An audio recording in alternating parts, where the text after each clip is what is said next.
पुत्र कार्तिकेय, इस असुर के उदर को फाड़कर अपने पिता के सखा श्री कृष्ण को मुक्त कराओ पुत्र।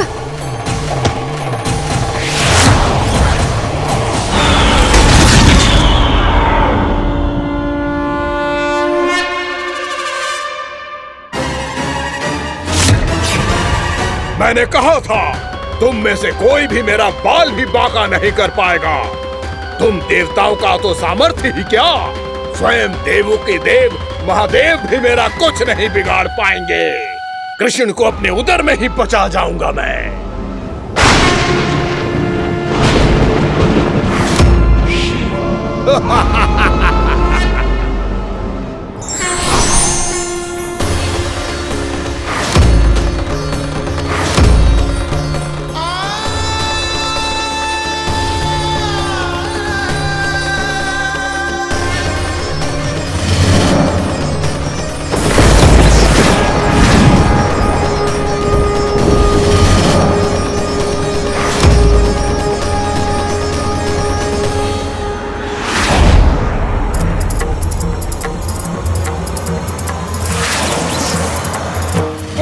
शिव शंकर का त्रिशूल है। एक ही बार में इस असुर का प्राण ले लेगा ये।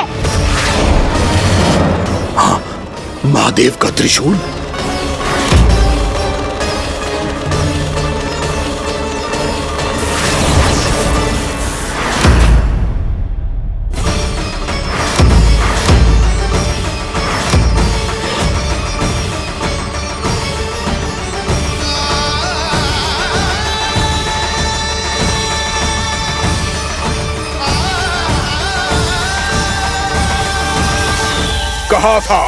कहा था मैंने, स्वयं महादेव भी मेरा कुछ नहीं बिगाड़ सकते।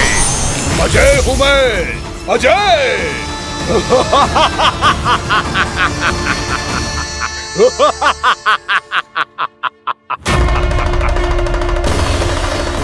प्रभु, आपके त्रिशूल की महिमा तो अपरंपार है, तो फिर ये ठहर क्यों गया? आपने अपने त्रिशूल को वापस क्यों ले लिया महादेव? इस दुष्ट का संहार क्यों नहीं किया? क्योंकि इसकी मृत्यु मेरे हाथों नहीं, मेरे सखा नारायण के अवतार श्री कृष्ण के हाथों ही होगी, और यही विधि का विधान है। पर पिताजी, श्री कृष्ण तो इस असुर के उदर में फंसे हुए हैं, हम उन्हें मुक्त कैसे कराएंगे? ये उन्हें स्वयं ही मुक्त करेगा पुत्र। श्री कृष्ण अपने अपमान से क्रोधित नहीं होते, पर अपने भक्तों का अपमान वो क्षण भर भी सहन नहीं कर पाते। वकासुर यही भूल कर रहा है, हम सबका निरंतर अपमान करके वो उन्हें क्रोध दिला रहा है। वो ये नहीं जानता कि शीघ्र ही उन्हें अपने उदर में रख पाना उसके लिए असंभव हो जाएगा।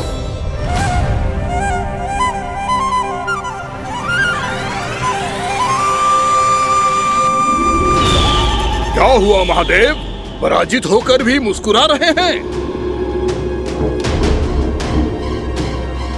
पर अब तो महादेव कहलाने के भी योग्य नहीं रहे आप। असफल देवताओं की इस अयोग्य सेना को लेकर चले जाइए यहाँ से। ना ये मेरा सामना कर सकते हैं और ना ही आप। मेरी शक्ति के सामने आप अक्षम हैं महादेव।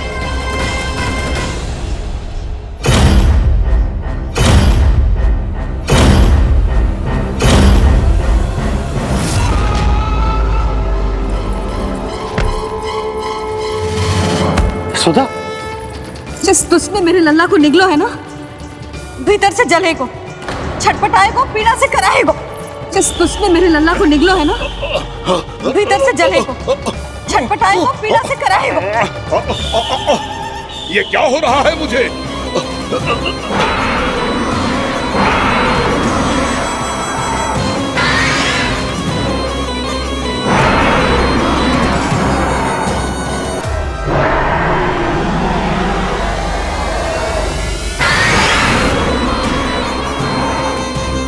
मुझे ऐसा क्यों लग रहा है जैसे भीतर से जल रहा हूं मैं?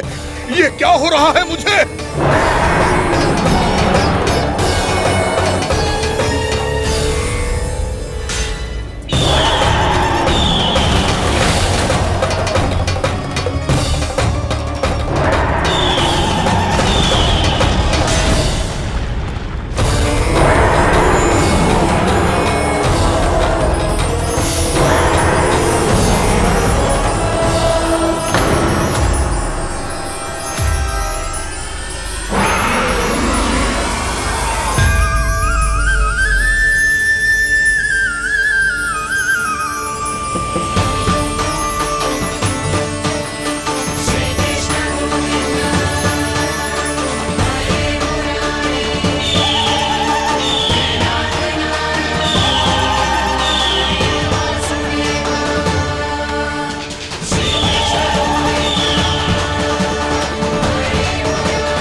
हे प्रभु, मैंने ऐसे कौन से कुकर्म किए थे कि मुझे ऐसी मृत्यु प्राप्त हुई?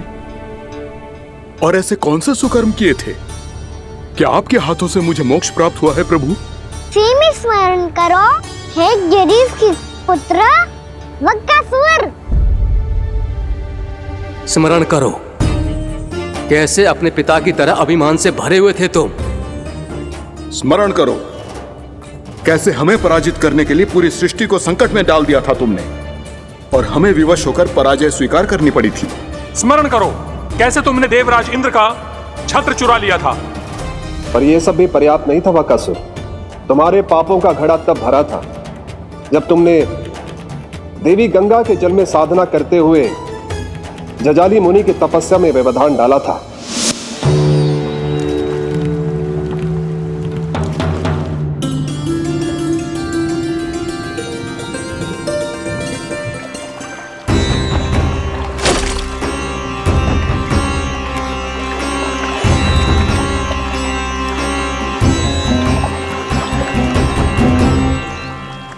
रुक क्यों गए चालक?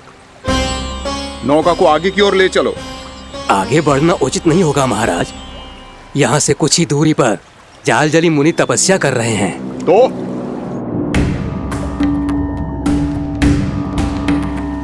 मेरे मत्स्य आखेट के क्षेत्र में इसने तपस्या करने की भूल की है। मेरे ही राज्य में मेरा कोई क्षेत्र मेरे लिए वर्जित हो, यह मुझे स्वीकार नहीं है। आपने पर्याप्त मत्स्य आखेट कर लिया है महाराज। यदि तुम इन मछलियों का आहार नहीं बनना चाहते हो, चुपचाप मेरी आज्ञा मानो। क्षमा, क्षमा महाराज।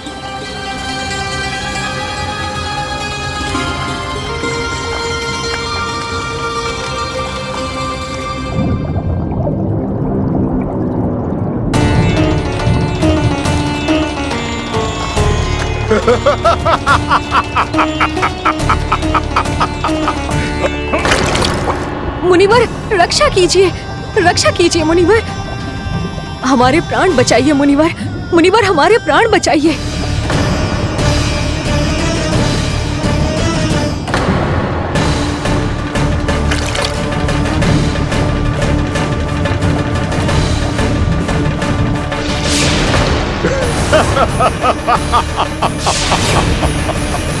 ठहर जाओ असुरराज, इन मछलियों को हानि ना पहुंचाओ। क्यों मुनि? अब मछलियां पकड़ने के लिए मुझे तुमसे आज्ञा लेनी पड़ेगी। तुमने तपस्या करने से पहले किससे आज्ञा ली थी? मां गंगा से, इस जल में रहने वाली सभी मछलियों से। इस उपकार के बदले इन सभी मछलियों को रक्षा करने का वचन दिया था। इसीलिए असुरराज, मैं शांति से कह रहा हूं, इस स्थान को अशुद्ध ना करो, चुपचाप यहां से चले जाओ, नहीं तो इसका परिणाम अच्छा नहीं होगा।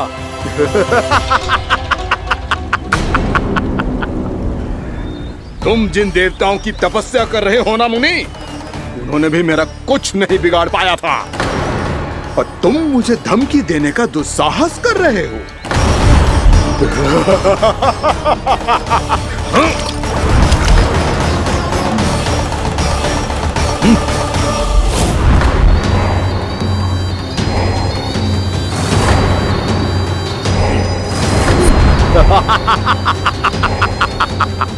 मूर्ख, विचारों से तो तू राक्षस है ही, और स्वभाव से उस बगुले की तरह है जो भूख ना होने पर भी उन निर्दोष मछलियों को आहार बनाता रहता है।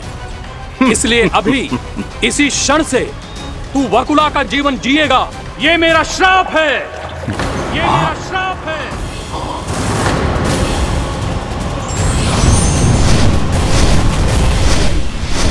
श्राप पाने के बाद तुम्हें आभास हुआ कि तुमने कितना बड़ा अपराध किया था, और तब तुम जजाली मुनि से क्षमा याचना करने लगे।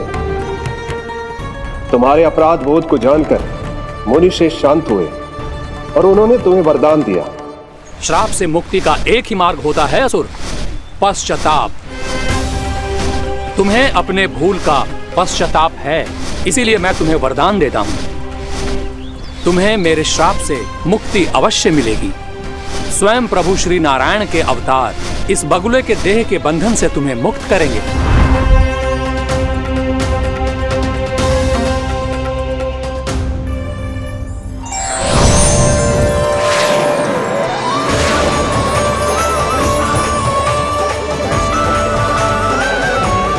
प्रणाम स्वीकार करें प्रभु।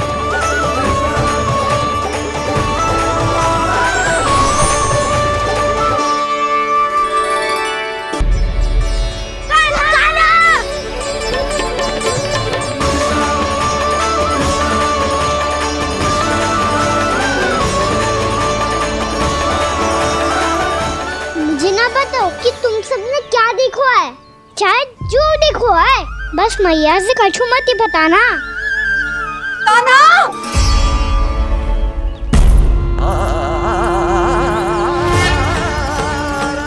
कान्हा! मेरा लल्ला!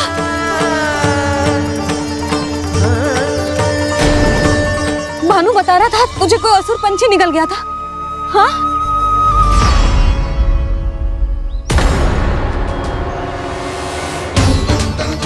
हे नारायण, ये क्या है?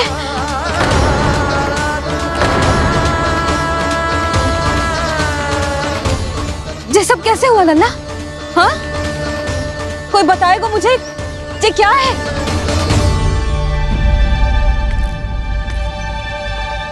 श्रीधामा, मधुमंगल, चिची को सब कुछ बता दो। ये असुर पक्षी मुझे निगलने वाला था रानी भाभी, तभी अंतिम क्षण में कान्हा ने आके मुझे बचा लियो। और ये असुर पक्षी ने कही कि यह है वृंदावन का राजकुमार, नंदराज का लल्ला। इसके होते कोई भी वृंदावन वासियों को हानि ना पहुंचा सकते। रानी भाभी, कान्हा ने अपने प्राणों की चिंता ना करी और इस क्रूर राक्षस से भिड़ गयो, और इस राक्षस पक्षी ने इसे निगल लियो। इतना पर्याप्त है। भोला काका सब कुछ बताने की आवश्यकता नहीं है। ये सब देख के सारी बालक मंडली इतनी व्याकुल हो गई कि सबने अपने प्राण अर्पित कर दिए और इस असुर पक्षी से कहे कि हमें खा लो और हमारे सखा को छोड़ दो। इन बालकों का पराक्रम देख के सभी देवतागण यहाँ आ गए और उनके हृदय भी पिघल गए और उन्होंने इस राक्षस पक्षी से युद्ध करके इसे मार गिराया। देवताओं के राजा इंद्र के वज्र का प्रहार तो मैंने अपनी आंखों से देखा है ताई जी। और फिर उसके बाद अग्निदेव ने अग्निवस्त्र का प्रहार किया। जय ना काकी, वरुण देव, कार्तिकेय, यमदेव सबने मिलके युद्ध किया इस राक्षस से। कहा था अभी मत बोलना। अरे सब मिलके फंसा दोगे मुझे। माँ भद्रकाली, हमारे शिव शंकर भी आए थे छोटी माँ। जाओ आप भी। बाबा साईता, मुझे लगता है कि ये कान्हा भी इन्हीं देवताओं में से एक है। संभव तो है जीजी। स्मरण है पूतना और तृणावर्त के आक्रमण के समय भी ऐसा ही हुआ था। सभी राक्षस मारे गए थे पर अपने कान्हा को एक खरोच तक न आई थी। हाँ जीजी, मुझे लगता था कि श्री नारायण की विशेष कृपा है हमारे कान्हा पे, पर अब तो देख के लग रहा है कि हमारा कान्हा ही स्वयं श्री नारायण है। या फिर उनका अवतार है ये। अरे बस करो तुम सब, ऐसा कछु ना है। अरे जितनी बात सुनी है उससे तो यही लग रहा है कि कान्हा देवताओं और असुरों की युद्ध के बीच में फंस गया था। उसका इस सब से कोई लेना देना ना है। तो फिर इसके तन पे एक भी खरोच क्यों ना आया नंदराज? हाँ,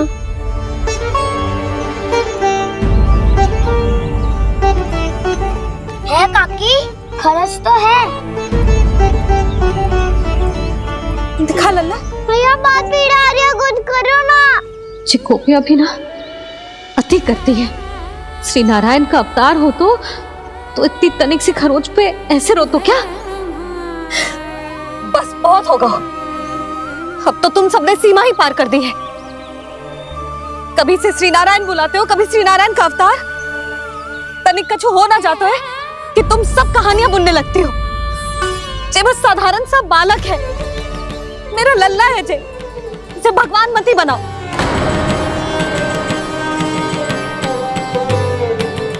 और तू, क्या आवश्यकता थी तुझे यहाँ आने की?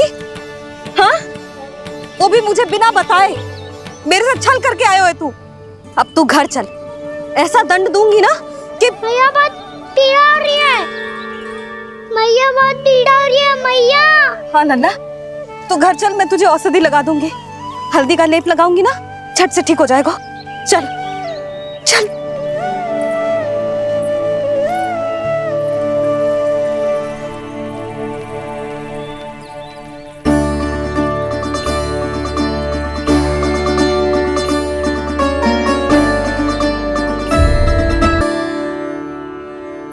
बस लल्ला बस, रो मत। चल चल चल, आजा। अभी औषधि लगाऊंगी ना, तेरी सारी पीड़ा लुप्त हो जाएगी। आजा आजा, बैठ जा लल्ला। अभी आई मैं। हाँ,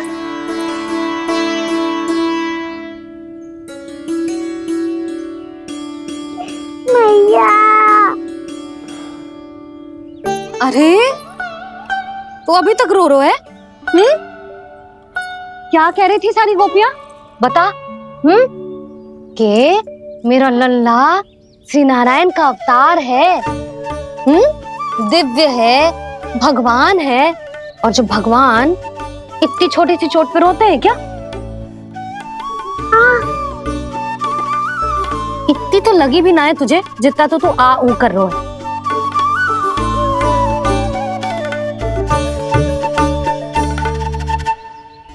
आओ ना, करूंगो। आप ऐसे दुलार थोड़ी करोगी। ओहो, वृंदावन का गौ पालक जो इतनी छोटी सी चोट पे रोता है ना?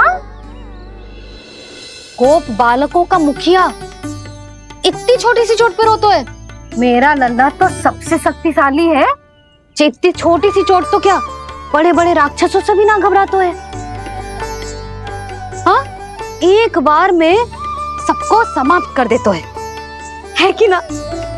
हाँ मैया, यदि कोई राक्षस वृंदावन की ओर टेढ़ी दृष्टि करके आएगा तो सबसे पहले कान्हा को सुरक्षा में खड़ा पाएगा, फिर चाहे जो बाल बन के आए या बगुला बन के।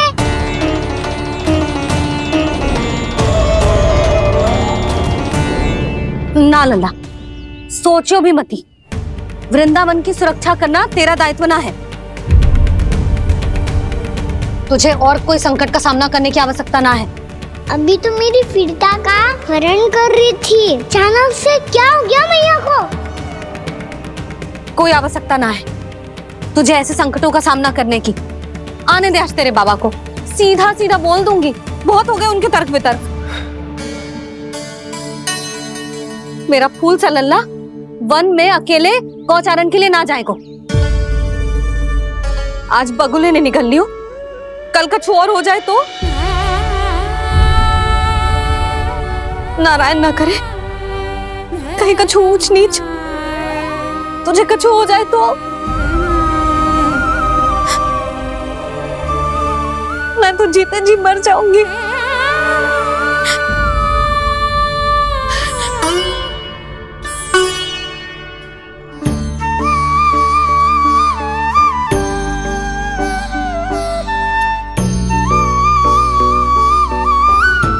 वीर लल्ला की वीर मैया इतनी सी बात तो रोती है क्या?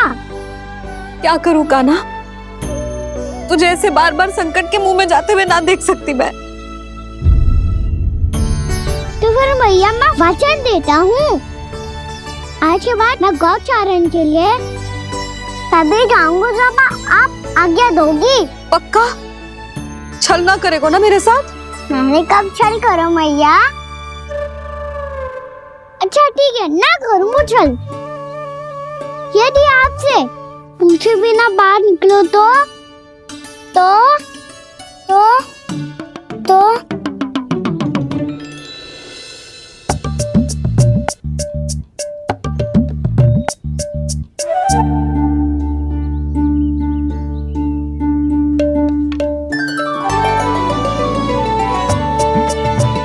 ये रही आपकी छड़ी और ये रही मेरी पीठ।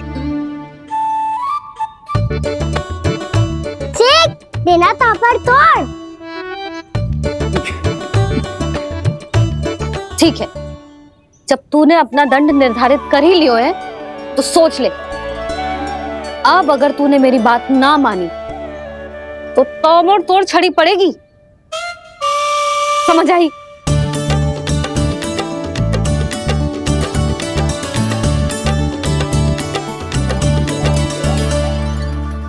अच्छा ही है कि कान्हा कुछ दिन घर ही रहे। आज वन में जो हुआ है अवश्य कंस ने ही करवाए हुए वो सब।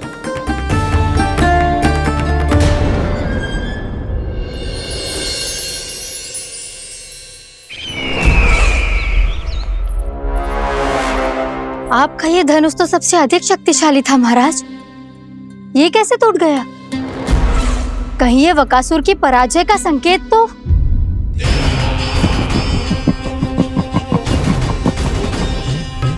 प्राप्ति, लगता है तुम्हें शुभ समाचार मिला नहीं। उस बकासुर ने उस विष्णु अवतार को जीवित ही निगल लिया है। अरे अब तक तो उस नन्हे से बालक को पचा भी चुका होगा वो। उसके तन में रक्त बनकर वो विष्णु अवतार और उसकी शक्तियां दौड़ रही होंगी। क्षमा कीजिए महाराज। क्षमा कीजिए, इस अशुभ से मुख से शुभ समाचार आने दो। माथे के बल को ढीला करो, चेहरे पर मुस्कान लाओ और कहो, महाराज, वृंदावन में मातम फैल चुका है। मैं ऐसा ही करता महाराज, यदि सूचना सत्य होती तो।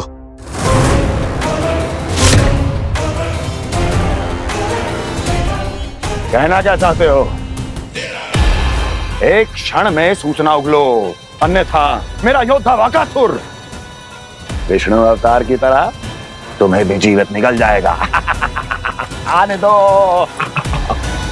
बकासुर मारा गया महाराज, बकासुर मारा गया महाराज, बकासुर मारा गया महाराज। बकासुर मर चुका है? असंभव। असंभव। बकासुर ने उस बालक को निगल तो लिया था, पर उसकी सुरक्षा करने के लिए सभी देवता वहां प्रकट हो गए, पर फिर भी कोई बकासुर का सामना नहीं कर पाया। और फिर क्या हुआ? वो बालक स्वयं ही बकासुर के उदर से बाहर आ गया और उसकी चोंच तोड़कर उसकी हत्या कर दी।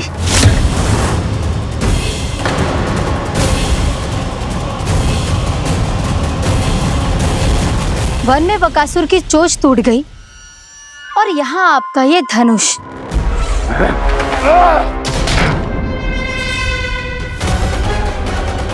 केवल नहीं टूटा तो आपका ये भ्रम महाराज। क्षमा कीजिएगा महाराज, आपका भ्रम टूटना आवश्यक है। आवश्यक है आपको यह आभास होना कि उस विष्णु अवतार को पराजित करने के लिए आपके साधारण योद्धाओं में वो सामर्थ्य नहीं है। अच्छा सर, उतना तृणावर्त, बकासुर, ये सब साधारण नहीं थे प्राप्ति, साधारण नहीं थे।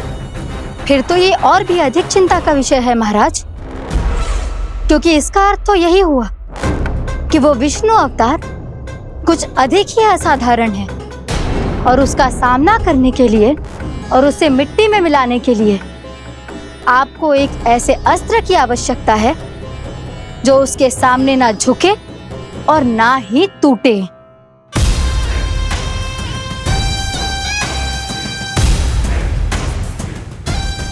तो फिर मैं ऐसा ही असतर ढूंढूंगा, चाहे आकाश पाताल एक क्यों ना करना पड़े मुझे, 10 दिशाएं 14 भुवन क्यों ना नापने पड़े मुझे, मैं उस असतर को अवश्य ढूंढ निकालूंगा जो उस विष्णु अवतार के प्राणों की डोरी इस धनुष की तरह तोड़ सके।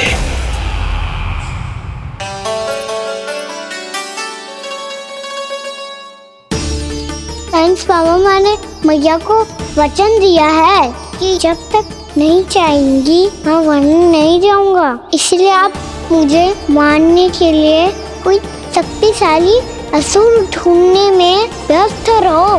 कुछ दिन तब तक मैं व्यस्त रहूंगा अपनी मैया की सेवा करने में।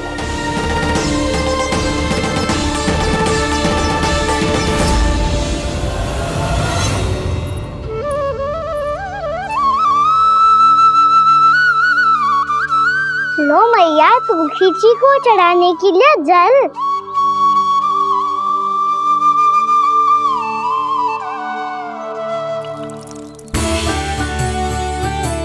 लो मैया, और आटा।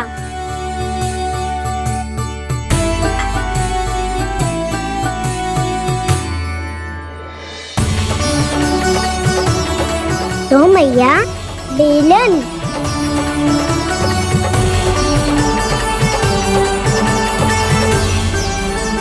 ले, तनिक खा ले। ओ मैया, भूख ना लगी है। बिना भूख के खाने से क्या लाभ? और तेरा जब पेट तो कह रहा है कि उसे भोजन चाहिए, और लाभ कैसे ना लल्ला?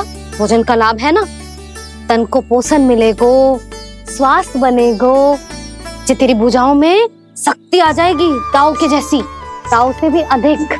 तेरे जे केस भी लंबे हो जाएंगे। सच्ची मैया? सच्ची। माप के देख लियो नित्य दिन। तनिक खा।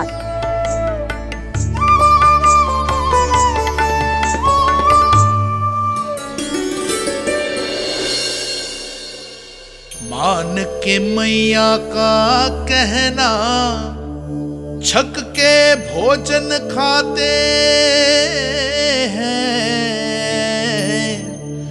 नित्य मापते भुजा केश, पर ज्यो का त्यों ही पाते हैं।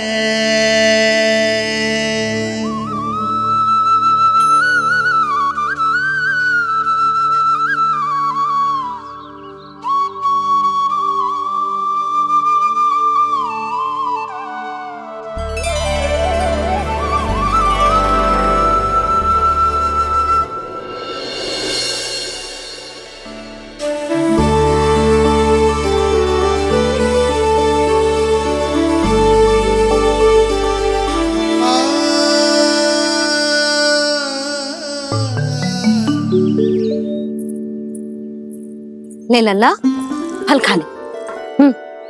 ना, मुझे ना खाने फल वल। क्यों? लंबे केस और शक्तिशाली भुजाएं ना चाहिए? व्यर्थ है ये सब। पिछले 10 दिनों से देख रहा हूँ, ना केस लंबे हुए हैं, ना भुजाएं शक्तिशाली बनी है। 10 दिन में का चुनाव होने वाला। 10 सप्ताह ऐसे खाएगो ना, तब जाके कछु बदलाव दिखेगो। समझ आई? चल अब खा ले। वैसे भी मुझे बहुत सारी तैयारियां करनी है आज। इसीलिए भैया एकादशी के व्रत के लिए लल्ला। सुनो जी, सारी सामग्री आ गई? हाँ, तुमने जो कही थी सब ले आए हूँ।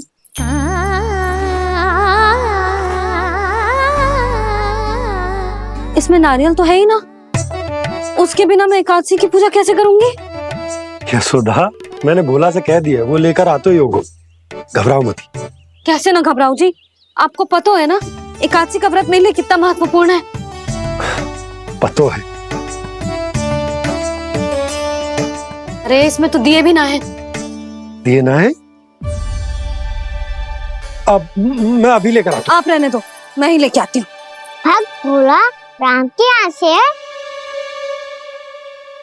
भक्त भोला राम? मेरा अर्थ है कुमार भोला यहाँ के यहाँ से। हाँ हाँ, वो ही।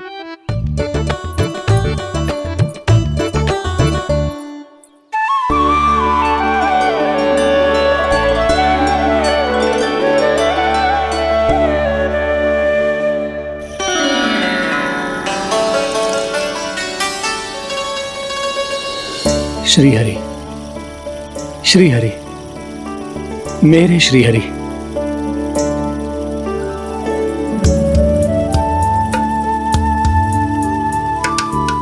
मेरे श्री हरि। भोला राम, मेरी मटकी तैयार है? मेरे श्री हरि। मेरे श्री हरि।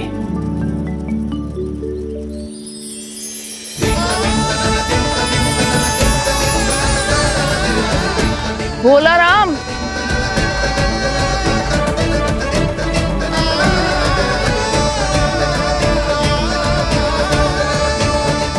भोला काका, ओ भोला काका।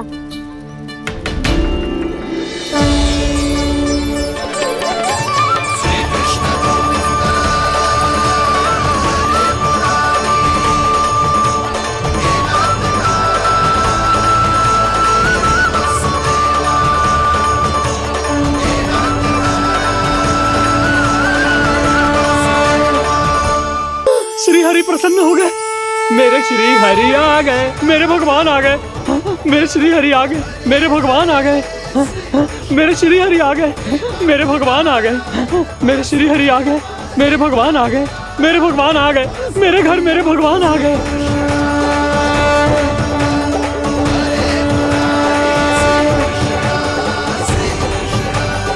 मेरे घर आ गए, मेरे श्री हरि आ गए। हाँ, मेरे श्री हरि आ गए। जे तो बावले थे ही, अब बालकन को भी साथ में मिला लिए। उज्जवल क्या कर रहा है? अरे ठहर जा भोला।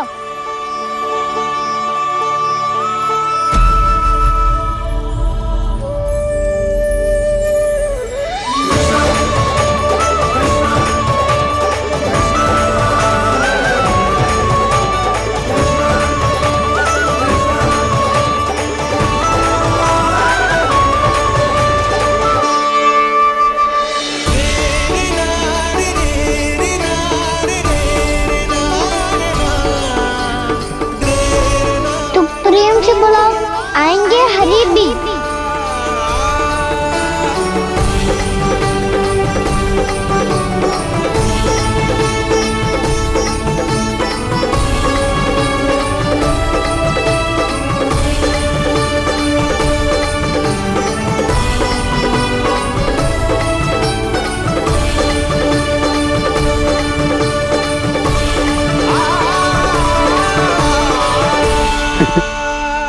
क्या वो गाना? किसकी धुन में झूम रहा तू? निर्मल निशा भक्ति की धुन में।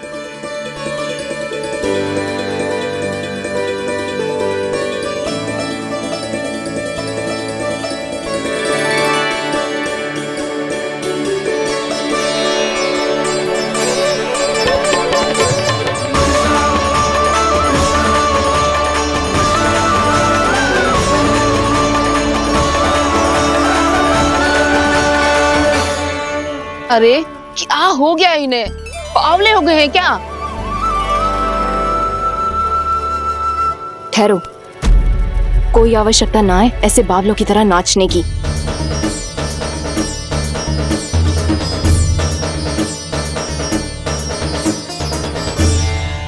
जे बावले ना है मौसी, भक्ति में रम गए हैं।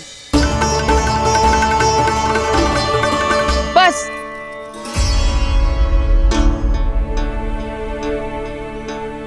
हम सब कब से खड़े हैं यहाँ, पर तुम्हें कुछ ध्यान ही ना है।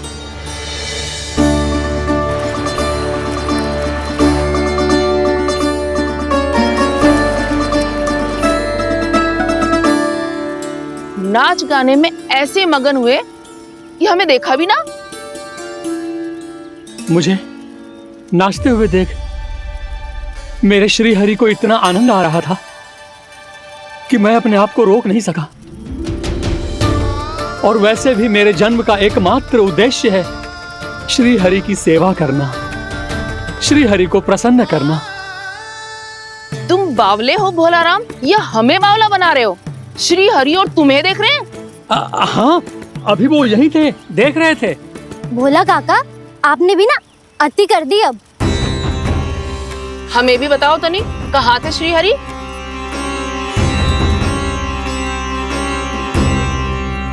ना जाने अपना उपहास करवाने में क्या आनंद आता है इन्हें। देखो, अब तुम सच मानो या झूठ, लेकिन हमरे श्री हरि यहीं थे, इसी चाक पर अभी। हाँ, लो सुन लो इस मूर्ख की बात।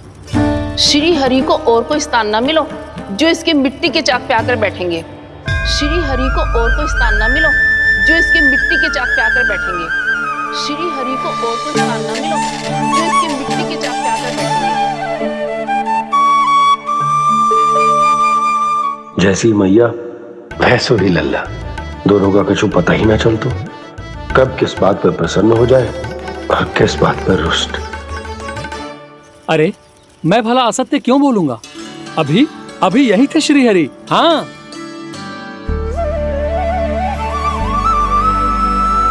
हाँ, जैसे श्री हरि को तो कोई कार्य है ही ना।